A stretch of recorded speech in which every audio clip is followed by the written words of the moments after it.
Film की शुरुआत में हम एक 16 साल की लड़की को देखते हैं जिसका नाम मरी होता है, जो समुद्र किनारे बने एक छोटे से गांव में रहती है, जहां सब लोग तकरीबन गुजारा करने के लिए फिशिंग करते हैं, यानी मछलियां पकड़ने का काम। अभी फिलहाल वो अपने चेकअप के लिए एक डॉक्टर के पास आई थी, क्योंकि अचानक ही पता नहीं कैसे इसके जिस्म पर एक अजीब सा निशान बन गया था। हालांकि इसे चोट भी नहीं लगी थी। डॉक्टर अच्छे से उसका चेकअप करता है, खास तौर पर उसके नाखून और दांतों को, फिर कहता है कि डरने की जरूरत नहीं है, कोई खतरे वाली बात नहीं है, इस निशान पर इतना ध्यान ना दो, ये जल्द ठीक हो जाएगा। मरी जब घर आई तो हम इसकी फैमिली को देखते हैं, जिसमें उसके सिर्फ मोम डैड थे। उसकी मोम की हालत ठीक नहीं थी, क्योंकि वो पैरालाइज थी, यानी कि अपाहिज, चल फिर नहीं सकती है, ना ही बोल सकती है, हर वक्त व्हील चेयर पर ही रहती है। इसीलिए उन्हें खाना खिलाना, नहलाना, कपड़े बदलवाना सब कुछ मरी ही करती है। रात को जब वो सोने की तैयारी कर रही थी तो उसकी नजर अपने सीने पर गई, जहाँ वो अजीब सा निशान बना था। वो निशान कम होने की बजाय अब और बढ़ता जा रहा था, और फिर ऐसे ही कुछ दिन और गुजर गए। और अब क्योंकि मरी थोड़ी बड़ी हो चुकी थी और उनकी माली हालात भी बस ठीक ही थी, खास अच्छी नहीं थी, तो इसीलिए वो एक फिश पॉइंट पर जॉब करना शुरू कर देती है, जहाँ पर मछलियाँ बेची जाती थी। आज जो पर उसका पहला दिन था,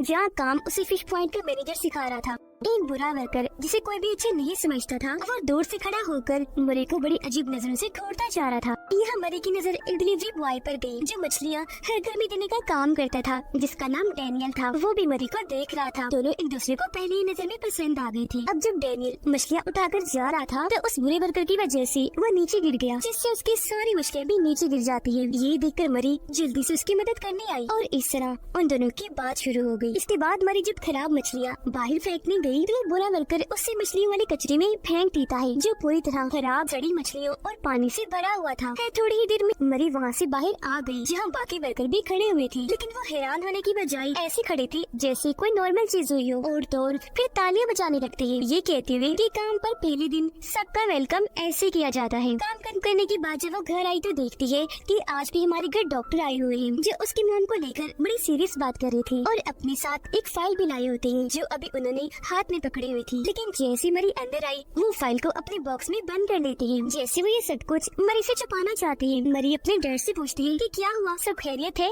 मॉम ठीक तो है, आज क्यों आई है डॉक्टर। इस पर उसकी डैड कहती है, वो दरअसल बेटा तुम्हारी मॉम का हाथ थोड़ा सूज गया है, क्योंकि इसे हर रोज इंजेक्शन भी लगाने पड़ते हैं, तो इसका ही चेकअप करने आई है डॉक्टर। जिसके बाद डॉक्टर और उसकी डैड उसकी मॉम के हाथ को चेक करने लगी। जिस बीच मौका पाकर मरी वो फाइल चुरा कर ऊपर भाग गई, जो डॉक्टर उससे छुपाने की कोशिश कर रहा था। उस फाइल को चेक करती है, जिसमें से एक्सरे, कुछ लोगों की डिटेल्स वाले कागज और कुछ अजीब तरह की तस्वीरें मिलती हैं, जिसमें बहुत बुरे और गहरे जख्मों के निशान थे। इससे पहले वो कुछ समझ पाती, नीचे से उसके डैड आवाज लगा देते हैं, तब मरी जल्दी से उस फाइल को छुपाकर नीचे आ जाती है। डॉक्टर जा चुका था और उसकी डैड मॉम के हाथ में वो डेली वाला इंजेक्शन लगा रही थी, जिससे उसकी मॉम की हालत ठीक रहती है। रात को जब मरी बर्तन धो रही थी तो उसे अजीब सी आवाज आई। उसने जब चुपके से मॉम डैड के कमरे में देखा तो बड़ा ही अजीब नजारा था। उसके डैड मॉम के पूरे जिस्म पर क्रीम लगाकर शेविंग कर रही थी, यानी बाल उतार रही थी। जो चीज मरी को अजीब तो लगी, लेकिन वो नजरअंदाज कर देती है, इस सोच के साथ कि जरूर मॉम के बाल बड़े हो गए होंगे। रात को जब वो सो रही थी तो उसे अजीब से सपने आने लगे, जैसे कोई डरावनी सी औरत जो खून से लथपथ है वो उसकी तरफ बढ़ रही है। पर अगली सुबह जब उसकी आँख खुली तो वो इस सपने के बारे में ज्यादा ना सोचकर काम पर चली गई, जहाँ उसकी और डैनियल की बात और बढ़ने लगी। पर जो डैनियल का साथी था वो थोड़ा अजीब था। वो मरी को कहता है कि उसे ज्यादा फ्री होने की कोशिश मत करो। उसकी बात को अनसुनी करके मरी खाना खाने चली गई, जहाँ भी वो बुरा वर्कर उसे तंग करने से बाज नहीं आता। वो मरी के बारे में उल्टी सीधी बातें कह रहा होता है, जिन्हें वो मुसलसल नजरअंदाज कर रही थी। लेकिन जब उस वर्कर ने उसकी मोम के खिलाफ गलत बात की तो मरी से बर्दाश्त नहीं हुई, उसे गुस्सा आ गया। इसीलिए वो ग्लास उठाकर उसके मुंह की तरफ फेंककर मारती है। वो बुरा वर्कर पीछे हट गया, जिससे ग्लास उसके चेहरे पर लगने से बाल बाल बचा। इससे वर्कर को भी गुस्सा आ गया। जाहिर है ऐसे उनकी दुश्मनी और बढ़ गई। लेकिन मरी के इस जवाब पर फिश पॉइंट का मैनेजर काफी खुश नजर आ रहा था। ये अच्छा हुआ, ऐसे इसे मुंह तोड़ जवाब मिलना चाहिए था। अब शाम को मरी जब घर जाने की तैयारी कर रही थी तो तभी वो बुरा वर्कर अपने दोस्त के साथ वहाँ आ गया, मरी से बदला लेने के लिए, क्योंकि इस वक्त वो वहाँ अकेली थी। वो दोनों इसे पकड़ लेते हैं और बेचारे के साथ अजीब सा बर्ताव करने लगे। जबरदस्ती जब उसके साथ छेड़छाड़ कर रही थी तो हम मरी के जिस्म में अजीब सा बदलाव साफ साफ देख पाते हैं, जैसे कि उसकी वेन्स ऊपर उभरना शुरू हो गई थी। फिर नीचे बिठाकर उसका मजाक बनाने के लिए बुरा वर्कर जबरदस्ती उसे कच्ची मछली खिलाने की कोशिश करने लगा, जिससे उस बेचारे को बहुत बुरा लगा। वो रोने लगी। उसे ऐसे देखकर बुरा वर्कर बहुत हंसा और फिर वहाँ से चला जाता है।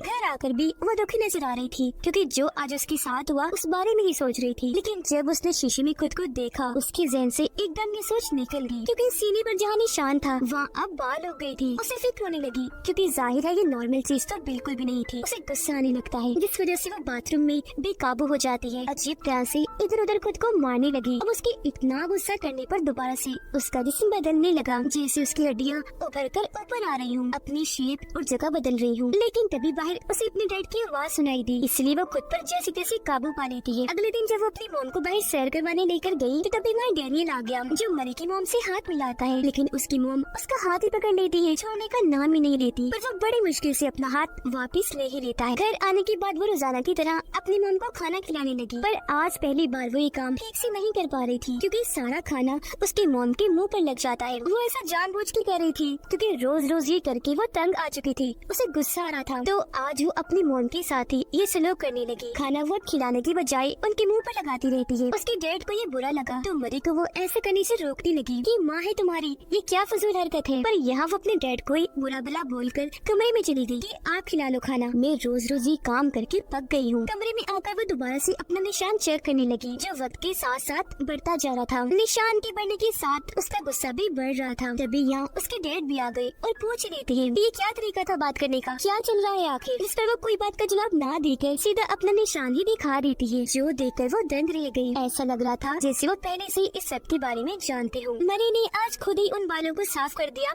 जो उसके निशान पर बन रही थी, जिसके बाद वो उस फाइल को चेक करने लगी जो उसने डॉक्टर से चुराई थी। उसमें सबसे पहले एक शिप की तस्वीर थी, फिर कुछ जख्मी लोगों की जिन पर भारी हमले हुए थे क्योंकि उनकी चोटों के निशान बहुत गहरे थे। आखिर में वो एक औरत के स्केच को देखती है जिसका पूरा जिस्म बालों से भरा हुआ था। ये सब देखकर वो समझने की कोशिश में लगी थी कि तभी उसके घर दोबारा से डॉक्टर आ जाते हैं जो इस बार मई को इंजेक्शन लगाने आए थे, वही वाला जो उसकी मोम को भी लगाए जाते हैं। यहाँ भी वो अपना गुस्सा दिखा ही देती है। डॉक्टर के साथ बदतमीजी करके बगैर इंजेक्शन लगवाए वहाँ से निकल जाती है। घर से निकलकर वो सीधा उस शिप में पहुँची जिसकी तस्वीर मरी ने उस फाइल में देखी थी। शिप के अंदर आने के बाद जब उसने यहाँ चेक किया तो उसे बड़े बड़े पंजों के निशान दिखे जिससे वो हैरत में पड़ गई। उसके दिमाग में और सवाल आने लगे कि ये सब क्या है, जिनका जवाब पाने के लिए वो सीधा फिश पॉइंट के मैनेजर के पास गई क्योंकि छोटा सा गाँव है तो सब एक दूसरे के बारे में जानते होंगे। पर यहाँ मैनेजर ने उसे ठीक से कोई जवाब नहीं दिया बल्कि वो उसे लेकर एक क्लब में आ गया जहाँ पर डैनियल, बुरा वर्कर सब मौजूद थे। वो यहाँ मरी को भी शराब पिलाती है। वो थोड़ा नशे में हुई जिसके बाद डैनियल को लेकर एक खुफिया जगह पर आ गई। वो आज बहुत खुश थी क्योंकि जिससे वो प्यार करती थी आज वो उसके साथ था, पर उसके इतना खुश होने की वजह से भी उसके जिस्म पर बाल उगते जा रहे थे। वो यहाँ इतनी बदली कि उसकी आंखों का रंग भी बदलकर गोल्डन हो गया जिससे वो काफी अजीब दिखाई दे रही थी। फिर घर आने के बाद जब वो सोने अपने कमरे में गई तब उसके डैड जबरदस्ती उसे पकड़कर डॉक्टर के साथ मिलकर इंजेक्शन लगाने की कोशिश करने लगे। ये देखकर मरी की आंख खुल गई।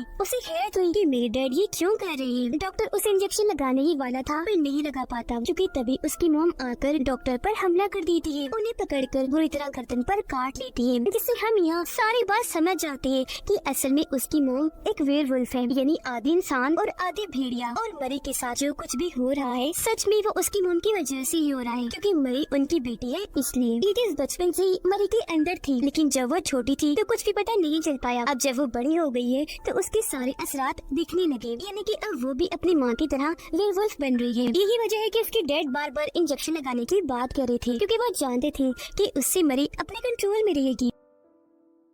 फिर अब मरी और उसके डैड डॉक्टर की लाश को ठिकाने लगाने के लिए घर के पिछले हिस्से में उसे दफना देते हैं क्योंकि अगर किसी को पता चला कि मरी की मोम ने डॉक्टर को मार दिया तो बहुत गड़बड़ हो जाएगी। अब यहाँ हम ये तो जान गए कि उसकी मोम एक वेयरवुल्फ है, पर सवाल ये बनता है कि वो आखिर वेयरवुल्फ बनी कैसे। तो इसका जवाब वो शिप है जिसके अंदर मरी चेक करने गई थी। असल में वहाँ कुछ रशियन लोग आए थे, मरी की मोम भी उनके साथ थी, जहाँ उन लोगों ने उन पर उल्टे सीधे टेस्ट करके और बस तभी से ये ऐसी है। ये शिप में वेयरवुल्फ बन गई थी जहाँ उन्होंने सब रेशंस पर हमला करके उन्हें मार दिया। इस बारे में जब गाँव वालों को पता चला तो वो मरी की मोम को मारने के लिए आए, पर उसके डैड ने उन्हें अपना कर समझौता किया क्योंकि वो उन्हें बचपन से ही जानते थे। पर उन्हें ये पता नहीं था कि ये कर्ज उनकी इकलौती बेटी मरी को भी लग जाएगा। मरिया अपनी मोम को नहलाकर अच्छे से साफ कर देती है। उसकी मोम दुख भरी निगाहों से मरी की तरफ देखने लगी और आज वो पहली बार यह अपनी मोम के असली दर्द को समझी थी। अगली सुबह जैसे हुई तो कुछ गाँव वाले उनके घर आ जाते हैं क्योंकि डॉक्टर का कोई अता पता नहीं था, इसलिए पहला शक मरी की मोम पर ही गया। वो यहाँ उसकी मम्मी के कपड़े उतरवा कर चेक करते हैं कि इस वक्त वो जानवर है या इंसान, पर क्योंकि अभी वो इंसान थी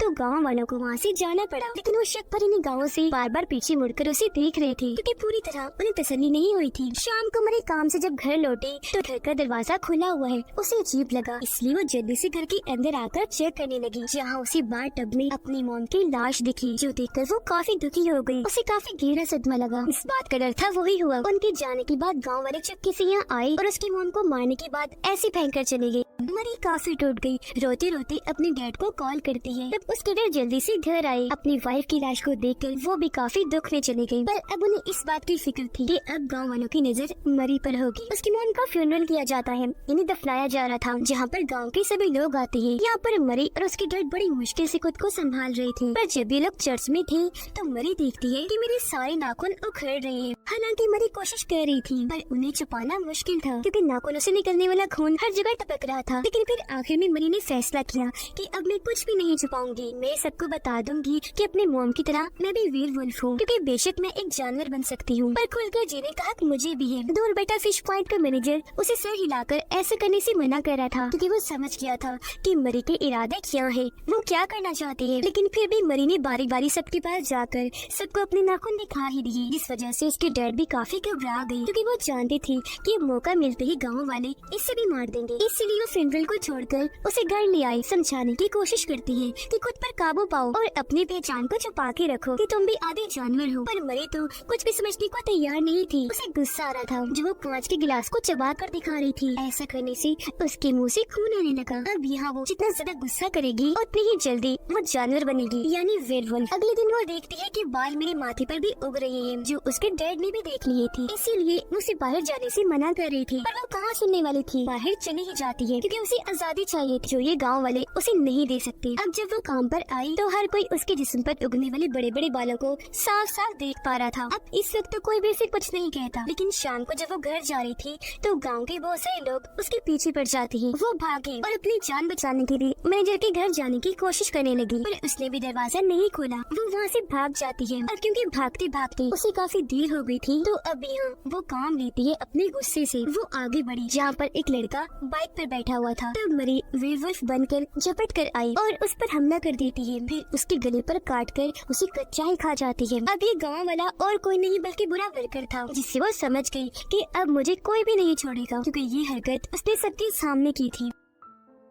वो सोच रही थी कि गांव वाले अब मुझे मारने के लिए जमा हो जाएंगे, तो वो जल्दी से भागकर खुफिया जगह पर आकर छुप गई, जहाँ तभी उससे मिलने डेनियल आ जाता है, जो उसकी मदद करने आया था। कहता है कि तुम्हें यहाँ से भागना होगा क्योंकि पूरा गांव तुम्हें ढूंढ रहा है। अब उन लोगों को अपनी जान का खतरा पड़ गया है, इसीलिए वो तुम्हें मारकर ही चैन की सांस लेंगे, फिर चाहे इसमें तुम्हारे डैडी बीच में क्यों ना आ जाए, वो किसी की नहीं सुनेंगे। आगे डेनियल कहता है यहाँ तुम थोड़ी देर मेरा इंतजार करो, मैं कश्ती लेकर आता हूँ, एक साथ हम यहाँ से निकल जाएंगे। फिर उसके जाने के बाद मरी वहाँ से निकलकर अपने घर आ गई। वो अपने कपड़े और मॉम की तस्वीर रखकर निकलने ही वाली थी कि तभी सामने से उसके डैड आ गए, जिसे कहते हैं कि बेटा इस बार मैं भी तुम्हें नहीं रखूंगा, जो तुम्हारा दिल चाहे वही करो, किसी की भी मत सुनो और बस आजाद जिंदगी गुजारो। जिसके बाद वो वापस उस खुफिया जगह पर आ गई क्योंकि डेनियल थोड़ी ही देर में यहाँ आने वाला था। पर वहाँ तो गाँव के कुछ लोग थे जो मरी का ही इंतजार कर रहे थे, जिनमें फिश पॉइंट का मैनेजर भी शामिल था। थोड़ी ही देर में यह डेनियल भी आ गया। देखता है कि वो लोग उसे बेहोश करके अपने साथ ले जा रहे हैं, तो वो भी उनका पीछे करते करते समंदर किनारे आ गया, जहाँ गांव के वो लोग मरी को शिप में बिठाकर समंदर में चले गए। उनका प्लान था कि मरी को मारकर वो समंदर में फेंक देंगे, लेकिन उनके प्लान को खराब करने के लिए डेनियल भी शिप में आ जाता है। वो मरी को आजाद कर देता है, जो अब तक पूरी तरह वेयरवुल्फ में बदल चुकी थी। अब बेशक वो एक जानवर बनी हुई थी, लेकिन उसे सही और गलत की पहचान थी। वो बाहर निकली गाँव वालों का शिकार करने के लिए। उसे पकड़ने के लिए वो लोग जैसे उसके सामने आए, एक एक करके बुरी तरह वो उन पर हमला करके उन्हें खा जाती है, क्योंकि इस वक्त गुस्से की वजह से वो बहुत खतरनाक और खूंखार बनी हुई थी। जी आखिर में उसका सामना हुआ मैनेजर से, जो अब उसके सामने मासूम बनने की कोशिश कर रहा था कि मैंने कुछ नहीं किया, लेकिन मरी सच्चाई जानती थी, इसीलिए वो उस पर भी हमला करके